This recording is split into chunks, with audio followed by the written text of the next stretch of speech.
wild and crazy story of how I discovered my ex was cheating on me during a high-speed car chase. He stole my car earlier in the day while I was asleep. I had been napping for an appointment because I was pregnant with our daughter. And so I called the police. There was no fruition of that. And then I got a hold of our phone company, who I was the main account holder.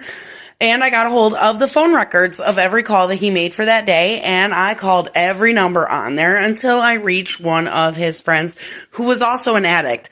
I was like, bro, I got $20 if you got information, and if you know anything about that, it was a small ask compared to a number of things I'm sure he's been asked to do. So anywho, he was like, I'm down, I'm mad anyways, because he was supposed to be here sharing with me, and he's not. So he picks me up.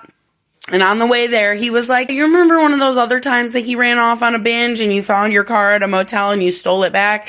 And I was like, yep. And he goes, well, he actually was cheating on you. He was with a you-know-what and paid $200 for you-know-what. And anyways, we roll up to the very first spot that he suspected my ex might be at. And he was like, oh, by the way, he's with this other chick who he'd stolen my car with before. Yeah, this was kind of a constant. And if you're wondering why I didn't leave, there are a number of reasons, including trauma bonding and mental illness and past abuse, childhood trauma, etc., etc.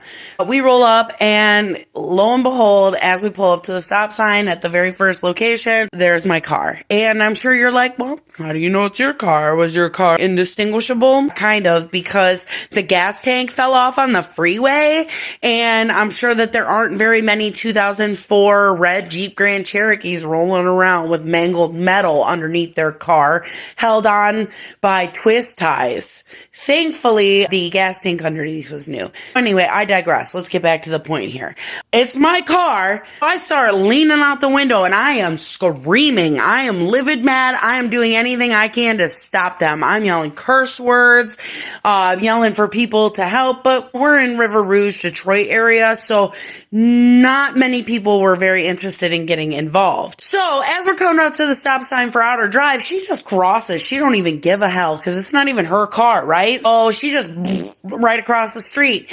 And as we're chugging up, we run out of gas. So of course, they got away. But as that all happened, I called 911 again, and then a cop rolled up, and I explained to him what was going on.